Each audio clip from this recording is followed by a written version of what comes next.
Hi పిల్లలు. ఒక అందమైన పల్లెటూరిలో రామణమ్మ మరియు గోపమ్మ అనే ఇద్దరు మహిళలు ఉండేవారు. వాళ్ళు ఇద్దరూ పాడి పనులు చేసుకుంటూ జీవనం సాగించేవారు.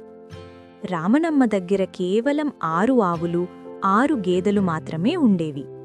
కాని ఆమె చాలా కష్టపడే స్వభావం కలిగినది. తాను కష్టపడి ఒక్కొక్కటీ పెంచుకుంటూ తన జీవితం నిర్మించుకుంది. ఇంక గోపమ్మ మాత్రం చాలా ధనవంతురాలు.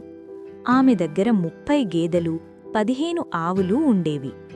ఆమెకి పుట్టింటి నుంచి వచ్చిన ఆస్తి చాలా ఉండేది. కాని ఆమెకు కొంచెం అహంకారం కూడా ఉండేది. ఒకరోజు గోపమ్మ ఇంటికి చుట్టాలు వచ్చారు. ఆ తొందరలో ఆమె దగ్గర ఉన్న పాలు, పెరుగు, నెయ్యి అన్నీ అమ్మేసింది.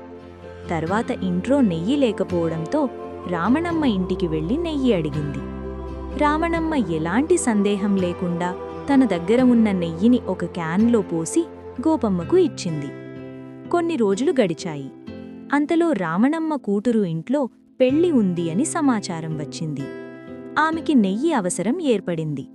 తన దగ్గర నెయ్యి తక్కువగా ఉండడంతో గోపమ్మ దగ్గరకు వెళ్లి ముందుగా ఇచ్చిన నెయ్యిని తిరిగి అడిగింది. కాని గోపమ్మ అలా ఏమీ తీసుకోలేదని అబద్ధం చెప్పింది. నా దగ్గర ఇన్ని గేదెలు ఉన్నాయి, నేను నీ దగ్గర నుంచి నెయ్యి తీసుకుంటానా అని గర్వంగా మాట్లాడింది.